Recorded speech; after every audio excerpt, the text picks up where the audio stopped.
வேண்டாம். இனிய மாலை வணக்கம். பத்திரிகை நண்பர்கள், ஊடக நண்பர்கள் எல்லாருக்குமே என்னுடைய அன்பான வாழ்த்துக்களை தெரிவிச்சுக்கிறேன். ப்ரொடியூசர் சார் கேட்ட மாதிரி தான் பித்தளை மாற்றி படத்தை அதாவது நிறைய பேர் கூப்பிட்டுருந்தோம், ஆனால் வரல அப்படின்னு சொல்லிட்டாரு. எனக்கு கல்யாணம் முதல்ல நண்பர் உமாபதி அவர்களுக்கும் மணமகள் ஐஸ்வர்யா அவர்களுக்கு இருவருக்கும் என்னுடைய ஐஸ்வர்யா இருக்கு இல்லையா, என்னுடைய மனமார்ந்த வாழ்த்துக்களை உங்கள் சார்பாகவும் என்னுடைய சார்பாகவும் தெரிவிச்சுக்கிறேன். ஒரு திருமண நாளன்றே திருமணம் நடக்கிற அந்த ரிசப்ஷன் அன்னைக்கே ஒரு படம் ரிலீஸ் ஆகுது அப்படிங்கிறது ஒரு மிகப்பெரிய பிளஸிங்னு சொல்லலாம். இந்த படத்துக்காக எவ்வளோ போராடினாரு அப்படின்னு எனக்கு தான் தெரியும் வாணிக் சார். நிறைய கதைகள் இருக்குது அதுக்கு பின்னால். இந்த கதைக்கு பின்னால் ஒரு கதையை பண்ணுறதுக்கு முன்னால் பல கதைகள் இருக்குது. அவர் போராடி என்னென்னவோ ஸ்ட்ரகிளிங்க. கரெக்டாக படம் ரிலீஸ் ஆகிறதுக்கு போது கொரோனா டைம், நிறைய பிளான் பண்ண மாதிரி பண்ண முடியல, திரையரங்குகள் கிடைக்கல, அப்படி இப்படின்னு நிறைய விஷயங்கள் தாண்டி இப்போ இந்த படம் திரைக்கு வர இருக்குது. பித்தளை மாற்றினே பத்தளை மாற்றுன்னு சொல்லுவாங்க. அதாவது 10க்கு அரை செம்பில் தகவல் கொடுத்தா அந்த இது நகை செய்ய முடியும் அப்படின்னு சொல்லுவாங்க. அது மாதிரி நகை செய்யறதுக்கு எவ்வளோ கஷ்டமோ இது ஆக்சுவலாக சித்தர்கள் காலத்தில் சொல்லுவாங்க 10க்கு அரை மாற்று பத்தளை மாற்றுவாங்க. அது மாதிரி பித்தளை மாற்று அப்படின்னா அந்த படத்தில் கேரக்டர் அந்த மாதிரி நிறைய மெசேஜ் இருக்குதுல்ல. அதாவது குடிக்கிறவங்க குடியாளர்கள் அந்த இதுலேயே பார்த்துருப்பீங்க சாங்லேயே, குடியாளர்கள் சங்கம் இருக்கணும், அது கொள்கை இருக்கணும் அப்படின்னு. ஆனால் அப்படிலாம் வந்துருச்சு. ஆனால் அதை தாண்டி படத்தில் ஸ்ட்ராங்கான ஒரு மெசேஜ் சொல்லியிருக்காரு மாணிக் வித்யா சார். இந்த படம் மிகப்பெரிய அளவில் வெற்றி பெறணும். உங்களுக்கு மிகப்பெரிய அளவில் வாழ்த்துக்களையும் கண்டலையும் கொடுக்கறதுக்கு எங்கள் அண்ணன் இருக்காங்க. அண்ணன் மதிப்புக்குரிய இயக்குனர் ஆர் உதயகுமார்னா, அதுக்கப்புறம் என்னுடைய மதிப்புக்குரிய அண்ணன் அப்பா அவர்கள் வந்திருக்காங்க, ராஜன் சார், சொல்ல வேண்டாம். ஸோ இந்த படத்தை நல்லபடியாக ப்ரொமோஷன் பண்ணி வெற்றி படம் ஆக்கணும்னு படக்குழுக்கள் சார்பாக உங்கள்கிட்ட வேண்டி கேட்டுக்கிறேன். நன்றி, வணக்கம். வார்த்தைகளை மட்டும் வாங்கிட்டு வந்திருக்காங்க பொழுது அதையே சொல்லியிருக்கீங்க.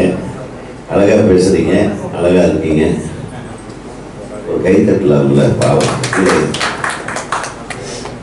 ஒரு நிகழ்ச்சின்னு வந்தால் ஏதோ ஒரு சில விஷயம் அழகா இருக்கும், புரியுதா? ஆனால் இங்கே பார்க்கறதுல எனக்கு ரொம்ப அழகாக தெரியுறது பத்திரிகை ஊடக நண்பர்கள் தான்.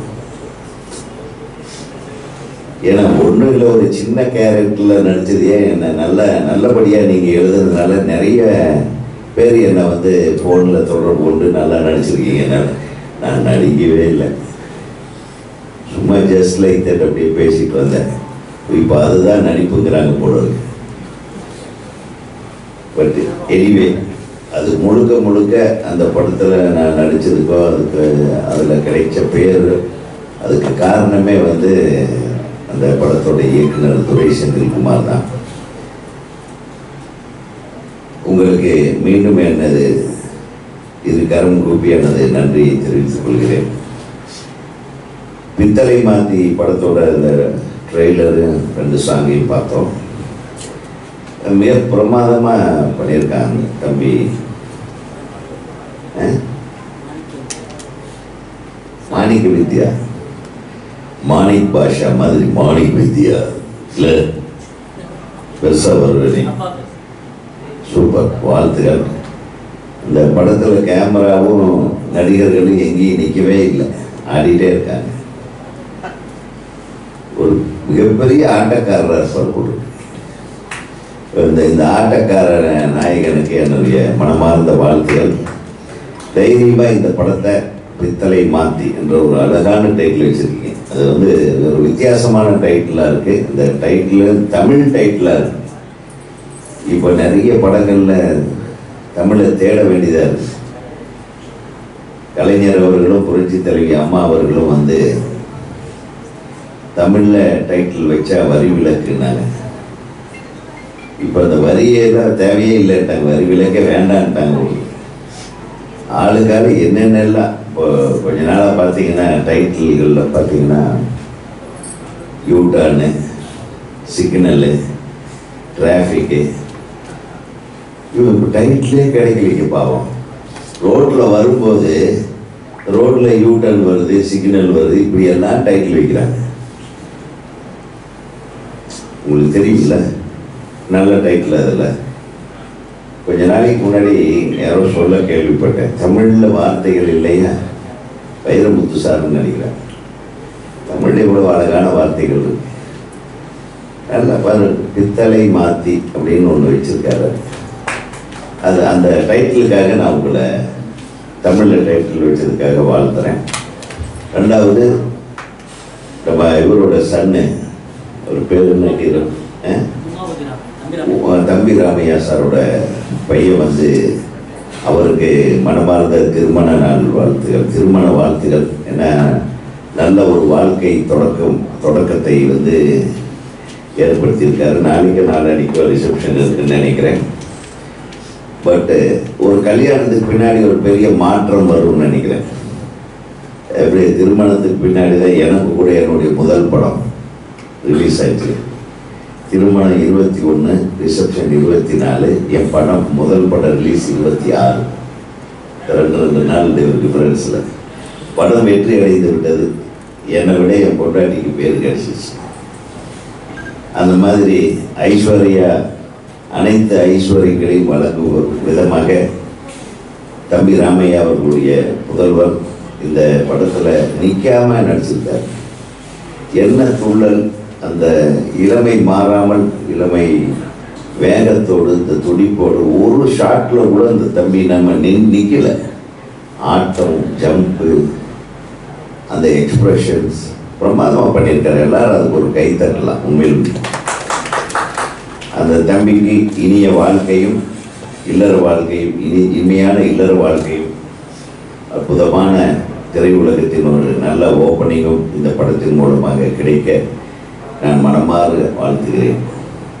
தயாரிப்பாளர் பற்றி சொல்லணும். எத்தனை படங்கள் எடுத்தாலும் இந்த படத்தை எதுவோ வெற்றி படம் ஆக்கணுன்ற ஒரு முயற்சியிலேயே அவர் இறங்கி வேலை செஞ்சுட்டு இருக்காரு. கவலைப்படாதீங்க. ராஜண்ணா வந்தால் தமிழ் திரையுலகமே வந்த மாதிரி. அவர் தொடாத எல்லைகள் கிடையாது. அவர் வந்து அவ்வளோ நல்ல மனிதர். உண்மையில் சொல்கிறேன், மனசில் இருக்கிறத பேசக்கூடிய ஒரே சினிமாக்காரன் அவர் தான். நம்ம கூட சில டைமில் இடம் பார்த்து பேச வேண்டியதாக இருக்கும். ஏன்னா நம்ம பேசின சர்ச்சைக்குரிய விஷயங்கள்லாம் போயிடுது, நல்ல விஷயத்தை பேசினா கூட. ஆனால் இந்த திரைப்படத்தை பொறுத்தவரையிலும் உங்களுக்கு நல்ல உள்ளங்கள் இவங்கெல்லாம் இருக்காங்க இல்லையா. அழகு வந்து வெளி தோட்டம் பண்ணுற மனசில் இதய அழகும் கூட அதிகமாக இவங்க நம்ம பத்திரிகை நண்பர்கள் வைத்திருக்காங்க. சின்ன படங்கள் எல்லாம் ஓடணும்னு நினைக்கிறவங்க. அதனால் நிச்சயமாக உங்கள் திரைப்படம் இப்போ பார்த்தப்போ இந்த துள்ளலோடு மிக வெற்றிகரமான ஒரு திரைப்படமாக இது வரும் என்ற நம்பிக்கை எனக்கு இருக்கிறது. ஆக மொத்தத்தில் இப்போ திரையுலகம் திரும்பி மீண்டெழுந்து வருகிறது மாதிரியே ஒரு தோற்றம். ஏன்னா கொஞ்ச நாளாகவே இந்த திரைப்படங்கள் ரிலீஸ் ஆகிற எண்ணிக்கை அதிகமாகுது, வெற்றி படங்களுடைய எண்ணிக்கை குறைவாக இருக்கிறது. ஆனால் இப்போ நான் நடிச்சதுக்காக சொல்லல, அந்த கருடன் என்ற திரைப்படத்தின் வெற்றியை பார்க்கும்போது ஒரு வாழ்வியல்ல நடக்கக்கூடிய சில விஷயங்கள் யதார்த்தமாக படம் எடுக்கிற விதம், அது மக்களோடு மக்களாக ஒன்றி போய் பார்க்கிற ஒரு படமாக எடுக்கப்பட்டதன் காரணமாக, அந்த காலத்தில் நம்மளாம் எடுத்தோம் நம்ம படங்கள், கிழக்கு வாசல் போன்ற படங்கள்லாம் இந்த யதார்த்தத்தோடவே இருக்கும். கதையும் கதைக்களமும் கதாநாயகர்களும் அவர்களுடைய நடிப்பும் கதாபாத்திரங்களுடைய பிணைப்பும் அதை பின்னி வரக்கூடிய காட்சிகள் கூட அந்த கதையோட்டத்தோடவே இருக்கும். அந்த கதையோட்டத்தோட ஒரு சொல்ற விஷயத்தை ஒரு மிக நாகரிகமாக சொல்லியிருந்தார் அந்த டைரக்டர். யாரோ ஒரு விமர்சனத்தில் கூட ஒருத்தர் ரொம்ப அழகாக எழுதியிருந்தீங்க, உங்கள் நண்பர்களில் யாருன்னு தெரியல, கர்ணனை விட இந்த சூரி கதாபாத்திரம் அருமையான கதாபாத்திரம். ஓகே, கர்ணன் கூட செஞ்சோற்று கடனுக்காக சேராத இடத்திலே சேர்ந்து தன் நட்புக்கும் செஞ்சோற்று கடனுக்குமாக நியாயத்தை எதிர்த்து தர்மம் தோற்று போகுது. அவன் தர்மம் கர்த்தவன், மிகப்பெரிய தர்மவான் கர்ணன். ஆனால் இந்த சூரியன் கதாபாத்திரம் அந்த உண்மைக்கும் விசுவாசத்துக்கும் நடுவில் அவன் உண்மை பக்கம் தர்மத்தின் பக்கம் நிற்கிறான் பாருங்க. அது ஒரு உயர்ந்த ஒரு கதாபாத்திர படைப்பா இப்போ எல்லாராலும் பேசப்பட்டு கொண்டிருக்கிறது என்றால் அதுதான் சூரிய அவர்களுக்கு மிகப்பெரிய வெற்றியை இன்றைக்கு கொண்டு வந்து சேர்ந்ததுன்னா, இந்த கதாநாயகனுக்கே உண்டான கதாபாத்திரங்களை நம்ம கூட அப்படித்தான் அப்படி வடிவமைப்போம். இது கதையின் பாத்திரமே ஒரு நாயகனாக மாறுகிறார். அதுதான் ஆர்டினரியா ஒரு கேரக்டரை எடுத்துட்டு அந்த கேரக்டரை சாதாரணமாகவே கொண்டு வந்து அது கடைசியில் அந்த ஹீரோயிசத்தை காட்டுறான். ஹீரோயிசம் என்னன்னா அவன் வாய்மையின் பக்கம், உண்மையின் பக்கம், நேர்மையின் பக்கம் நிற்கிறான் என்பதுதான் அந்த கதை. வேற ஒன்றும் இல்லை. அது சொன்ன விதம் இன்றைய மக்களால் மிகவும் பாராட்டப்படுகிற விதம். அந்த மாதிரி இதில் ஒரு முக்கியமான விஷயம் இருக்கிறத நான் உணர்றேன். இப்படியெல்லாம் ஆடிட்டும் பாடிட்டு இருக்கிற பையன் என்ன செய்கிறான்றத இந்த படத்தோட ஒரு கதை களமாக இருக்கும். அதை நீங்கள் பார்த்து ரசித்து இந்த திரைப்படம் பெரும்பாலான மக்களால் பார்த்து பாராட்டப்பட வேண்டிய ஒரு படமாக மாற்றுவது உங்களுடைய கையில் தான் இருக்கிறது. ஆகவே இந்த படத்தோடு நில்லுங்கள். நிச்சயமாக பித்தளை மாற்றி ஒரு மிகப்பெரிய ட்ரெண்டு மாத்தியாக இருக்கும் என்று நான் வாழ்த்தி நன்றி கூறி விடைபெறுகிறேன். நன்றி, வணக்கம். இருக்கும்போதே பிரச்சனை உருவாக்குறாங்க. எல்லாருக்கும் ஒரு சில வார்த்தைன்னாங்க. எனக்கு ஒன்றும் சொல்லலை, கண்டிஷன் போடல. அதனால் ஒரு சில வார்த்தை தான் பேச போகிறேன். அருமை சகோதரர், இந்த படத்தின் தயாரிப்பாளர், பித்தளை மாற்றி படத்தின் தயாரிப்பாளர் அன்பு சகோதரர் சரவணன் அவர்கள், இந்த படத்தின் இயக்குனர் வித்யா, மாணிக்க வித்யா, இசையமைப்பாளர், தொழில்நுட்ப கலைஞர்கள், நடித்த நண்பர்கள் அத்தனை பேருக்கும் என்னுடைய வாழ்த்துக்களை தெரிவிப்பதோடு, தம்பி ராமையா என்னுடைய குடும்ப நண்பர் மட்டுமல்ல, தம்பி, அவருடைய மகனுக்கும் ஐஸ்வர்யாக திருமணம் நடந்து வரவேற்பு நிகழ்ச்சியினால் நடக்கும்போது அந்த தம்பி தான் இதில் ஹீரோ. தம்பி ராமையாவுடைய மகன். அவர் வாழ்க்கையில் வெற்றி பெற வேண்டும், இந்த படமும் வெற்றி பெற்று அவருக்கு நல்ல எதிர்காலத்தை உருவாக்கி தர வேண்டும். அந்த தம்பதிகள் நலமோடும் வளமோடும் நீடூழி வாழ வேண்டும். தமிழ் சினிமாவில் பெரும் பங்கும் புகழும் பெற வேண்டும் என வாழ்த்துகிறேன். அருமை தம்பி உதயகுமார் அவர்கள் நகைச்சுவாக மட்டுமல்ல, நல்ல விஷயங்களை தொடர்ந்து சொல்லி வருகிறார். சின்ன ப்ரொடியூசர்கள் நல்லா இருக்கணும், அவங்க எடுக்கிற படங்கள் வெற்றி பெறணும் என்பதிலே ஆழ் மனதிலிருந்து வாழ்த்துகிறோம். இங்கே வந்திருக்கிற பத்திரிகை நண்பர்கள் கூட எல்லா படம் வெற்றி பெறணும். அதில் முதலீட்டு படங்கள் வெற்றி பெற்றால் அந்த தயாரிப்பாளர் மறுபடியும் படம் தான் தயாரிப்பாங்க. இப்போ பித்தளை மாற்றி, அதாவது சினிமாவில் நிறைய பித்தளை மாற்றிங்க இருக்காங்க. வாயிலே வடை சுட்டு வட்டி வாங்கிட்டு போயிடுவாங்க. ஆனால் நான் மொசலை கொடுத்துட்டு வட்டியை வராமல் தவிக்கிறேன். நிறைய பேர்கிட்ட பணத்தை கொடுத்துட்டு வட்டி வராமல் தவிக்கிறேன். ஆனால் என்கிட்ட வாயில் வடை சுட்டு என்கிட்ட பணத்தை வாங்கினவன் வரவே மாட்டேங்கிறான், கிட்ட பதிலே போனே எடுக்க மாட்டேங்கிறான். அப்படிப்பட்ட பித்தளை மாற்றிகள் நிறைய இருக்காங்க. உஷாராக. அதுக்கிடையில ஒரு தங்கமான ப்ரொடியூசர் சரவணன். அது மட்டும் இல்லை, நான் அவர்கிட்ட கேட்டேன், ஷூட்டிங் எத்தனை நாள் நடந்தது, எப்படி நடந்ததுன்னு. மிக மகிழ்ச்சியாக சொன்னார். நிறைவா தேவையான அளவில் நடந்தது சார், எனக்கு ரொம்ப திருப்தியாக இருக்கு. ஒரு ப்ரொடியூசர் அப்படி சொல்லவே இல்லை.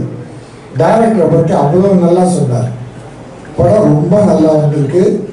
தேதியை குறிச்சிட்டா நாளைக்கு படம் ரிலீஸ் தேதியை நிர்ணயம் பண்ணிட்டு வந்திருக்கிற ஒரு ப்ரொடியூசர். இந்த படம் மட்டும் எடுக்கல, இன்னொன்று ஜோரா கை தட்டுகிறார். யோகி பாபு வச்சு ஜோரா கை தட்டுகள் படத்தை முடிச்சுட்டாரு. அதுவும் அடுத்த ரிலீஸுக்கு தயார். இன்னைக்கு சினிமாவோட அது ஏன் நான் தனியாக பாராட்டுறேன்னா, இன்னைக்கு சினிமா எவ்வளோ சிரமத்தில் இருக்குன்னு உங்களுக்கு தெரியாதில்ல.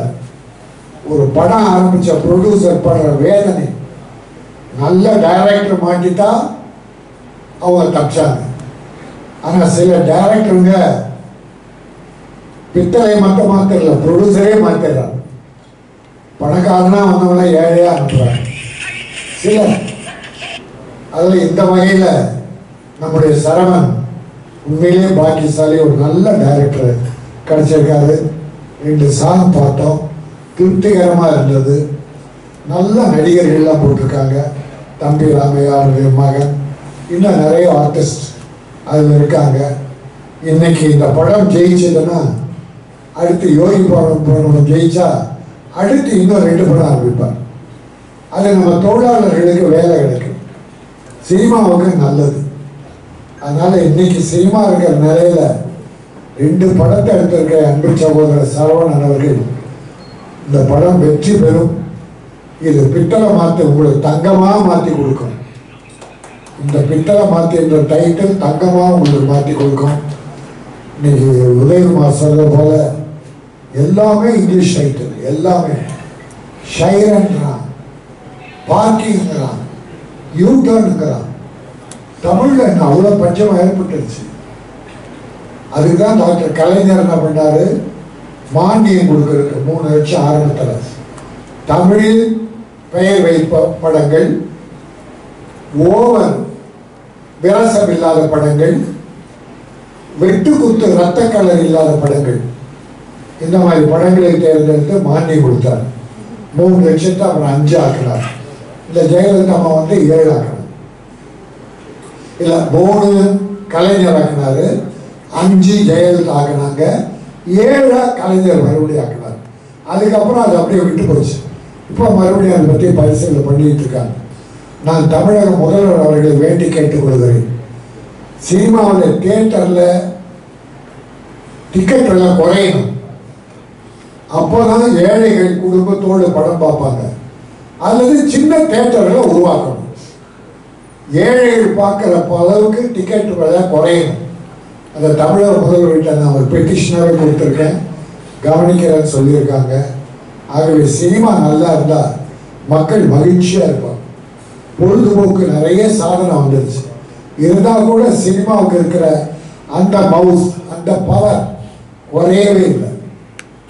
என்ன என்ன ஒரு 100 படம் வந்தால் ஒரு 15-20 படம் ஜெயிக்குது, 80 படம் காணாமல் போகும்.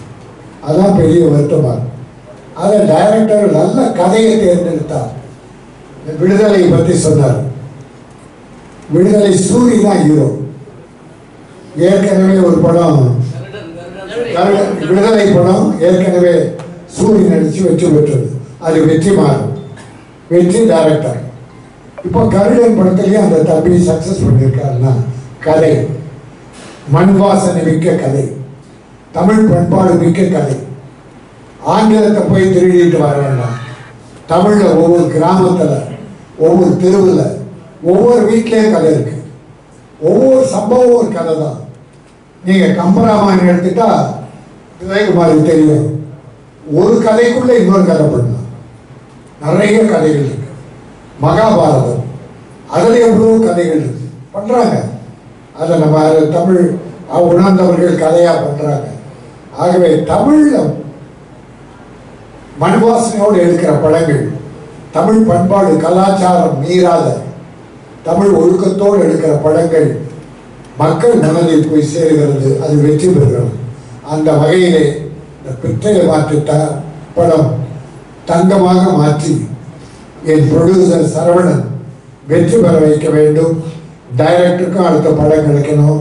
அதில் தொழில்நுட்ப கலைஞர் அத்தனை பேரும் வெற்றி பெற வேண்டும் என்ற வாழ்த்தி, பிரியா ரொம்ப நாளைக்கு அப்புறம் எனக்கு கூப்பிட்டாங்க, ஒரு நல்ல பிஆர்ஓ, தொடர்ந்து அவங்களும் படம் பண்ணணும் சொல்லி அழகிய தமிழ் மகள். ஆமாம், உன் பேர் என்ன? சிவஸ்ரீ நல்ல அழகிய பெண், அழகிய தமிழ், நல்ல தமிழ் பேசுகிறேன். ஆனால் வரவெல்லாம் ஒரு சில வார்த்தைன்னு வச்சுங்க, நன்றி வணக்கம் உட்காந்துருவாங்க. ஆக நன்றி வணக்கம். இந்த பித்தளை மாற்றி படத்தினுடைய ஆர்ட் டைரக்டர் கலையக்கனர் நான் ஒர்க் பண்ணியிருக்கேன். அதில் ஒரு சின்ன கேரக்டர் ரோல் டைரக்டர் நடிக்க போயிருக்காரு. அதுக்கு ப்ளீஸ் டைரக்டருக்கு நான் நன்றி சொல்லிக்கிறேன். இந்த படத்திற்கு சிறப்பிக்க வந்திருக்கும் first director RV Udayakumar sir அவர்களுக்கும் ராஜன் சார் அவர்களுக்கும் நன்றி சொல்லணும். ஏன்னா ராஜன் சார் அவர்களே எனக்கு அதிகமாக பழக்கம் இல்லை, இருந்தாலும் எந்த யூடியூப் சேனல் எதை தட்டுனாலும் சிறுபட தயாரிப்பாளர்களுக்காக உயிரை கொடுத்து பேசக்கூடிய மிக ஒரு அற்புதமான மனிதராக இருக்கார். அவரை போன்றவர்களை நம்மளாம் பாதுகாத்து வைக்கணும். ஏன்னா சின்ன படம் பெரிய படம் இல்லாமல் நான் யூடியூப்ல எங்கே தட்டினாலும் சின்ன பட ப்ரொடியூசர்களுக்காகவும் சின்ன படத்தில் பரிமாறிச்ச டெக்னீஷியனுக்காகவும் குரல் கொடுத்துக்கிட்டு இருக்க ஒரே மனிதர் ராஜன் சார் அவர்கள் தான். அவர் திரும்ப ஒரு தடவை நன்றி சொல்லிட்டு, அதற்கடுத்து மிகப்பெரிய உச்ச நட்சத்திரங்களை வைத்து இயக்கியிருந்தாலும் எந்த விதமான ஒரு வெளியில எதையும் காட்டிக் கொள்ளாமல் ஒரு சிறு படத்தில் கூட சிறப்பிக்க வந்திருக்கும் உதயகுமார் சார் அவர்களுக்கும் நன்றி தெரிவிக்கிறேன். இந்த படத்துல ப்ரொடியூசர் அவர்களை பற்றி சரவணன் சார் பற்றி பேசணும்னா, அவர் மிகப்பெரிய ஒரு ப்ரொடியூசர் மட்டும் இல்லை, அவருக்குள்ள ஒரு இயக்குனர், கேமராமேன், ஆர்ட் டைரக்டர் எல்லாமே இருக்காங்க. அவருக்குள்ள 24 hours அப்படியே அந்த படத்தை பற்றி இதை பற்றி பேசிக்கிட்டு இருப்பாங்க. டெக்னீஷியன்லாம் அவ்வளோ சிறப்பாக கவனிச்சுக்கிடுவார். நம்ம பேசுகிற சம்பளம்லாம் கேட்கலாம், அவரே ஃபோன் பண்ணி உங்கள் சம்பளம் வந்துச்சா சார் அந்த மாதிரி கேட்பாங்க.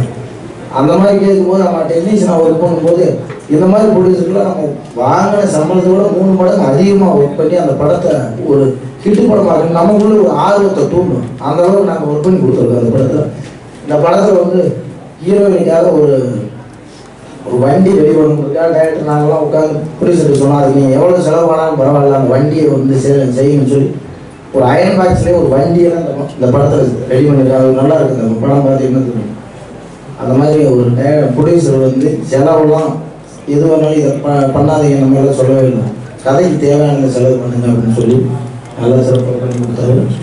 டைரக்டர் அவர்கள் கண்டிப்பாக அவருக்கு ஒரு நல்ல இன்னொரு வாய்ப்பு கிடைச்சிருந்துச்சுன்னா தமிழ் சினிமாவில் மிக சிறந்த ஒரு டைரக்டர், அதுவும் பட்ஜெட்டில் சொன்னதோட கம்மியான பட்ஜெட்டில் பண்ணக்கூடிய ஒரு திறமையான டைரக்டர் அவர் எனக்கு நண்பரும் கூட. சொன்ன டைமோட கம்மியான அந்த டேட்டில் முடிச்சு கொடுத்தாரு இந்த படத்தை. அதுக்காக டைரக்டருக்கு நன்றி சொல்லி கண்டிப்பாக அவங்களுக்கு மிகப்பெரிய ஒரு வாய்ப்பு இந்த சினிமாவில் இருக்குது. அதனால் இந்த படத்தில் நான் பணிபுரிஞ்சதில் ரொம்ப சந்தோஷப்படுறேன். இந்த படத்தில் எந்த விதமான ஒரு சமூகத்துக்கு கேடு விளைவிக்கக்கூடாதுன்றதுல டைரக்டரும் ப்ரொடியூசர் இருந்தாங்க. அது மாதிரி ஒரு நல்ல ஒரு கதையாட்டம் எடுக்கணும்.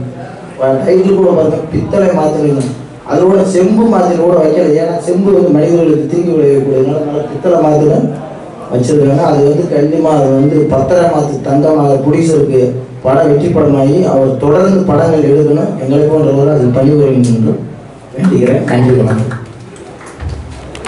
சார். வணக்கம் சார். உங்களுக்கு எல்லாருக்கும் தெரியும், ஒரு படத்தை திரும்ப ரீரிலீஸ் பண்ணி அது தேட்டர் வரைக்கும் கொண்டு வர்றது எவ்வளோ கஷ்டம்னு அந்த அளவுக்கு இந்த படத்து மேலே என் முதலாளி நம்பிக்கை வச்சுருக்காரு. இப்போ 60-70 தேட்டருக்கு மேலே டோட்டல் வேர்ல்டு ஃபுல்லாக ரிலீஸ் பண்ணுறாரு. இந்த படத்தில் பித்தளை மாற்றி டைட்டிலோட நான் ஆரம்பத்தில் எனக்கு ஒரு சின்ன ஆஸ்ட்ரேஷன் இருந்துச்சு. ஏன்னா நான் வேறு ஒரு டைட்டில் வச்சுருந்தேன். அப்புறம் பார்த்தீங்கன்னா நார்த் மெட்ராஸ் சைடு இந்த பித்தளை மாற்றின்னு பார்த்தீங்கன்னா உள்டாவில் பிரார்த்தனை பண்ணுறவங்க அப்படிங்கிற ஃபீல், முன்னாடி ஒன்று பேசுறது பின்னாடி ஒன்று பேசுறது. ஸ்கிரிப்ட் படி நான் யோசித்தேன். பார்த்தீங்கன்னா இந்த படத்தில் வெளித்தோற்றம் நம்ம மனுஷங்க பார்த்தீங்கன்னா எல்லாருமே வெளித்தோற்றத்தில் ஒரு உருவம் இருக்கும், உள்ளுக்குள்ளே வேற ஒரு மனுஷன் இருக்கும். அது இந்த ஸ்கிரிப்டில் இருக்கும், எல்லா கேரக்டர்லையும் இருக்கும். வில்லி கேரக்டரா அசோதிலான்னு ஒருத்தவங்க பண்ணுறாங்க, டிஆர்ஓ பிரேமா சங்கர்னு கேரக்டர் பண்ணியிருக்காங்க. அந்த கேரக்டர் பார்த்தீங்கன்னா டோட்டலாக சேரி ஜாக்கெட் ஒரு மாதிரி ஒரு லேடிஸ்க்கெலாம் ஒரு ரோல் மாடல் மாதிரி நம்ம மதுரை ஐஏஎஸ் சகாயம் சார் மாதிரி ஒரு கேரக்டர்.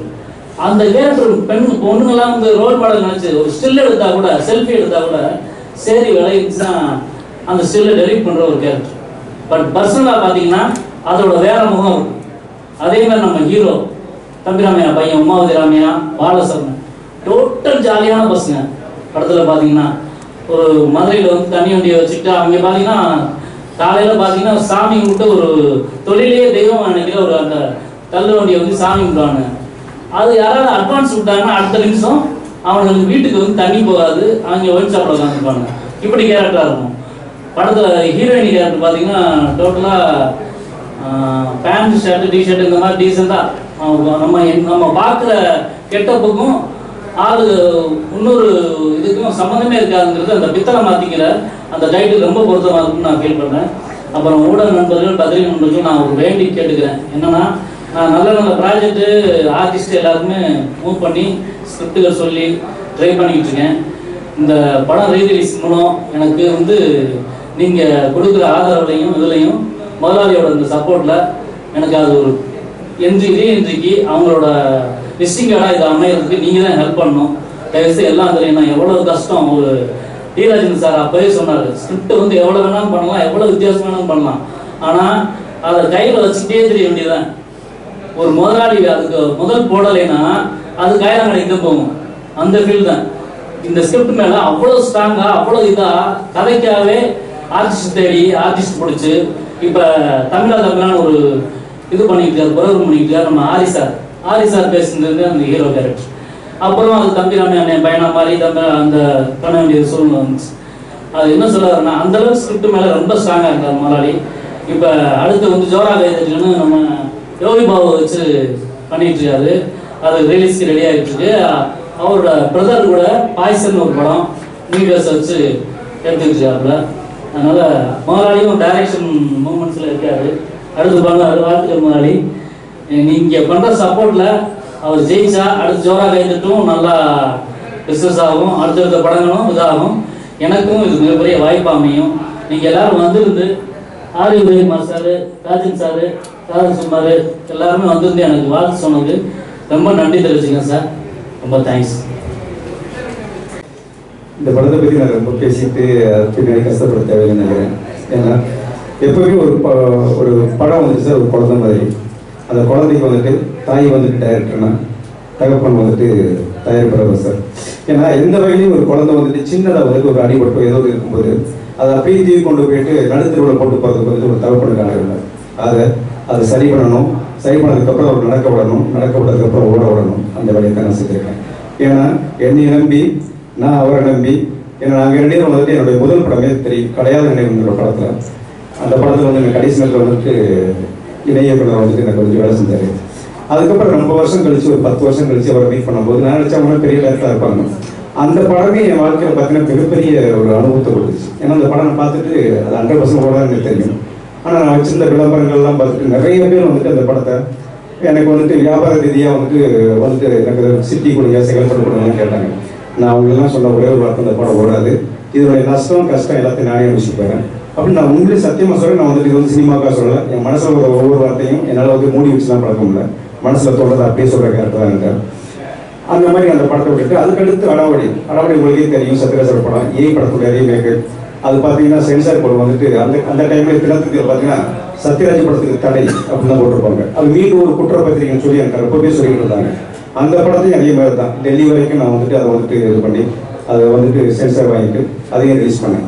அப்படி எனக்கு ஓடாத படங்களையும் நான் ரிலீஸ் பண்ணாமல் ஓடுன்னு தெரிஞ்ச ஒரு படத்தை நான் எப்படி ஓடுவேன். நான் வந்த நேரம் அந்த மாதிரி. ஏன்னா அந்த டைமில் வந்துட்டு எனக்கு வந்துட்டு என் உடல் ரீதியாகவும் சரி, ஏன்னா இந்த படம் வந்து எனக்கு மிகப்பெரிய அனுபவத்தை கொடுத்துச்சு. இந்த படம் எடுத்துக்கிட்டு இருக்கும்போது எனக்கு சொல்ல முடியாத வார்த்தைகள். ஏன்னா வந்துட்டு ஊடகங்கள் வந்துட்டு நான் உண்மையை பேசுகிறதுக்காக சொல்கிறேன், அது எல்லாத்துக்குமே தெரியும். இந்த படம் எழுதிக்கிட்டு இருக்கும்போது எனக்கு ஹார்ட் அட்டாக், ஒரே ஒரு சொல்லி முடிச்சு வைப்பேன். எனக்கு ஹார்ட் அட்டாக் வந்துட்டு இன்னும் 4 ஸ்கேன் விழுந்துருக்கு. ஸோ இதுக்கப்புறம் என் தம்பியை ஃபேமிலியை சொல்லிட்டாங்க, இதுக்கப்புறம் நீ படத்துக்கெல்லாம் போவேன்னா ஒரு கோடி ரூபா லாஸ் பரவாயில்ல போயிட்டு போகுது, நீ வீட்டில் முடிக்க உட்காந்து சொல்லிட்டாங்க. அந்த ரேஞ்சில் பேசிட்டாங்க. ஆனால் அவருக்கு முதல் படம், இந்த படம் நான் எடுக்கலைன்னா அவர் கண்டிப்பாக ஒரு சினிமாவில் உங்களுக்கு தெரியும், முதல் ஒரு படம் ஓடலைன்னா என்ன ஆகும், ஒரு துரதிர்ஷ்டவாதியை வந்து நிற்க வச்சிருவாங்க. கடைசி வரைக்கும் அவர் காலம்புறம் அப்படி தான் அடைய முடியும். என்னுடைய நம்ப மாட்டீங்க, என்னால் எந்திரிச்சு நிற்க முடியாது. 3வது மாசத்துல அவருக்காக நான் ஃப்ளைட் எடுத்துட்டு அந்த சூட்கேஸ்க்கு என்னால் பேக்கை தூக்கி மேலே வைக்க முடியாது ஃப்ளைட்டுக்குள்ள. அந்த சூழ்நிலையும் நான் வந்து இந்த படத்தை முடிக்கணுங்கிறதுக்காக நான் வேலை செஞ்சேன். அப்படி ஒரு படம் சரியான சூழ்நிலை வெளியாகலை. அதுக்காகவே நான் வந்து வருத்தப்பட மாட்டேன். அன்னைக்கு நான் முடிவு பண்ணிட்டேன், இப்போ நான் வந்துட்டு என்னுடைய காசு போச்சு நினைச்சு வருத்தப்படுறத விட நான் வந்து என்னை நம்பி ஒருத்தர் வந்திருக்காரு, நானும் அவர் நம்பி வந்திருக்கோம், நாளைக்கு நம்மளுடைய ஃப்ரெண்ட்ஷிப் மட்டும் இல்லை அவருக்கு அடுத்த படம் எப்படி கிடைக்கும் இதெல்லாம் நான் யோசிச்சேன். அதுக்காக இதுக்கான நான் இப்போ முதல் சொன்ன மாதிரி தான் குழந்தைய சரியாக பண்ணியிருக்கேன், ஓட விடுறேன், ஓடுறதுக்கு ரெடியாகவும் இருக்குது. அதற்கான கேட்டு வந்து நீங்கள் எங்கிட்ட சரியான ஆர்டிஸ்ட் இல்லை, அவங்க வந்து பேசினா மட்டும்தான் இன்னைக்கு வந்துட்டு ஊடகங்கள் சரி மற்ற எல்லாமும் அந்த வெளிச்சத்துக்கு வரும். ஆனால் நான் உங்களை மட்டும்தான் நம்பி வச்சிருக்கேன். நீங்கள் தான் அந்த கேட்டை திறக்கிற அந்த கேட்டை திறந்து விடுற சாவியை நீங்கள் தான். ஒன்றும் இல்லை, நீங்கள் வந்து கேட்ட மட்டும் எங்களுக்கு திறந்து விடுங்க, மக்கள்கிட்ட போய் ரீச் பண்ணுற மாதிரி பார்த்துங்க. அந்த படம் தெரிவிக்க வந்தால் கண்டிப்பாக பேசப்படும். பேசின பெரிய காவியம் அப்படிலாம் இல்லை. இந்த படம் பார்த்தவங்க சொல்லுவாங்க நல்லா தானே பண்ணியிருக்காங்க, நல்லா காமெடி இருக்குது, என்டர்டைன்மெண்ட் இருக்குது, நல்லா தானே இருக்குது, போர் அடிக்காம போகுது, அந்த ரேஞ்சில் இருக்கும். ஒரு பெரிய காவியம் பண்ணி வச்சிருக்காங்க அப்படிலாம் இல்லை. ஓகே, வந்திருக்க அனைவருக்கும் என்னை மனசார வேண்டிக்கிறேன். எனக்கு மட்டும் இல்லை அவருக்கும் சரி ஒரு மிகப்பெரிய வாய்ப்பு கிடைக்கணும். அடுத்த படங்கள் வந்து ஒரு பூ தேடி வரணும். ஏன்னா இன்னும் அவருக்கு நான் சில விஷயங்கள் சொல்ல முடியாத சூழ்நிலைகள் இருப்பேன். அதை உங்கள்கிட்ட வந்துட்டு நான் அதுதான் மனசார வேண்டி உங்கள்கிட்ட சொல்லிக்கிட்டு இருக்கேன். நன்றி, வணக்கம்.